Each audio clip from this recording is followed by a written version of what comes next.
guys, welcome back to the channel. In today's video, we're going to be talking about credit cards and credit card rewards. Are they really worth it? Now, before we get into the topic, let's go ahead and click on the subscription button. Subscribe to the channel, turn on your notifications so you can stay up to date on all of the financial information that we're putting out there. So credit card rewards, are they worth it?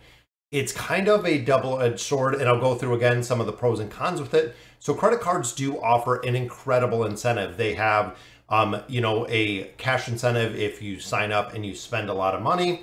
They have incentives where 0% for 12 months, 18 months, 24 months, again, to incentivize you to spend more money. They have a robust rewards program with a lot of these different cards, which again, incentivize you to spend money. Now, are they worth it? In a general rule of thumb, guys, they are worth it if you are paying off your bill. Paying off your bill really serves two different purposes. One, with the card being paid in full, you are not paying the exorbitant amount of interest that credit cards charge. Most of credit cards run from 18% to about 30% interest.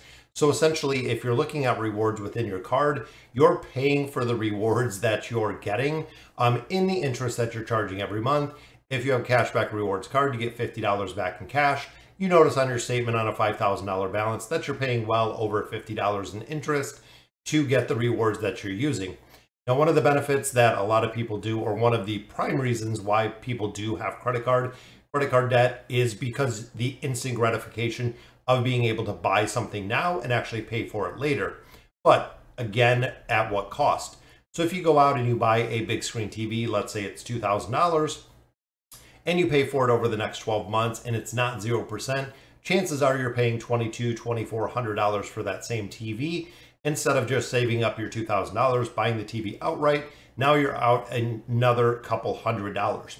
Now, in the last quarter two for the United States, we have seen more credit card spending pretty much than we have in history.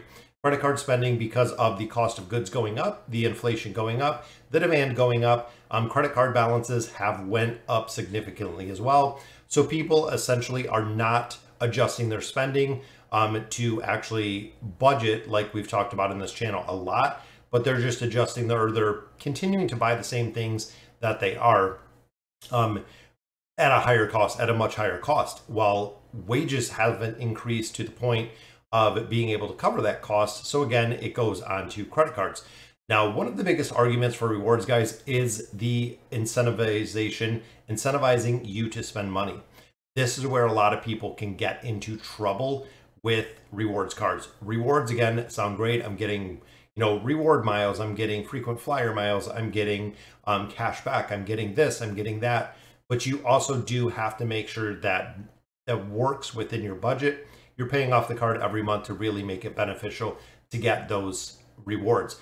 Now, some of the cards, and again, we're going to go through a couple of them. Some store cards have a incentive to buy stuff at that particular store, but again, they usually have a very high rate. You do also have to be careful. There's a couple pitfalls if you're not reading all of the materials that's provided when you do a card. For instance, there are some store cards where your interest is 0% for 12 months. After 12 months, if the card is not paid in full, you have to pay your entire 12 months of interest. Will be tacked onto your bill on month 13. And again, a lot of people who do not read the very fine print, you're not going to see that. In addition, there are a lot of cards that have annual fees. So we've seen anything from no annual fee up to $600, $1,000 a year in an annual fee. That really de-incentivizes the rewards program. But again, depending on your spending habits, it could be beneficial to you. There's a lot of research that really has to be done, and there's a lot of sites where you can really compare your credit cards and see where you're spending. If you're at this stage of the game, though, it's pretty easy. If you have a budget, you can look and say, hey, I spend X amount on groceries, I spend X amount on travel. Regardless of what you do, you can find a card that is going to suit you, whether it is having no annual fee, depending on like where your rewards programs are, what you're looking to get back.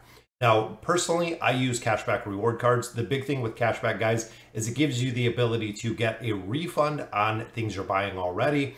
And again, really sticking with the 50-30-20 budgeting rule, making sure that you're using your cashback most effectively and you're not overspending. You're buying the things that you had already planned to spend.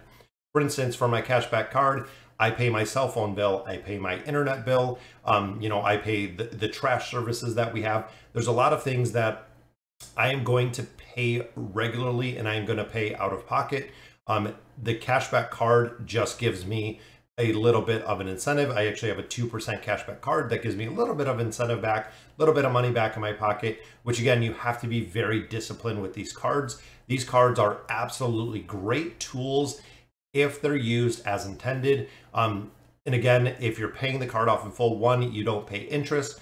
Two, it's going to have a positive impact on your credit score because you're building that payment history, but you're not adding on additional debt. Now, travel rewards card, for the most part, the travel rewards cards are not really worth it unless you do a lot of traveling, unless they're incentivizing traveling. The big thing is they don't give you the ability to shop around. So for instance, with a cashback rewards card, I can get my 2% cash back. I can take the money earned. I can shop around for flights. I can shop around for cars, for travel, everything of that nature. I can get things discounted at different places, different incentives from different companies. With a lot of the travel cards, you are tied to one specific place and one specific place only. For instance, when I travel, we always fly Delta. Delta travel miles or the Delta rewards, I believe, are only tied to Delta. So you have to go through them, you have to book through them. A lot of things of that nature can make it kind of a lot of hoops to jump through. And again, this is really knowing exactly what you're doing with your spending. Now, a lot of the cards also offer bonus categories. So they have revolving credit cards where some it might be gas, some it might be groceries, now it might be dining, then it might be travel. They are trying to essentially track and mirror the spending patterns that you see and offer you rewards, again, incentivizing. So why are they so incentivized? They make money. The credit card companies make an exorbitant amount of money in interest rates, which again range from like 18 to 30%. Annual fees, they get money guaranteed with an annual fee of having that. Late fees, if you're paying your late fees. And most Americans, I believe, when I read the last statistic, it was about 70 something percent of Americans carry some sort of credit card debt. It was roughly $7,000 per person in the United States that is carried in credit card debt, which is absolutely insane. But again, credit card companies make an exorbitant amount of money. So should you get a rewards card? If you're very disciplined with it, absolutely, guys. Again, you can get a big benefit from having a card. You can get money back on things that you're already going to buy. The card, again, really rewards people for overspending. Spend $3,000 in the first 3 months. We'll give you a bonus, this or that. Making sure you know the in and outs of the rewards program, exactly how it works, how you redeem the card or how you redeem your points, what the benefit is, what you can get from there.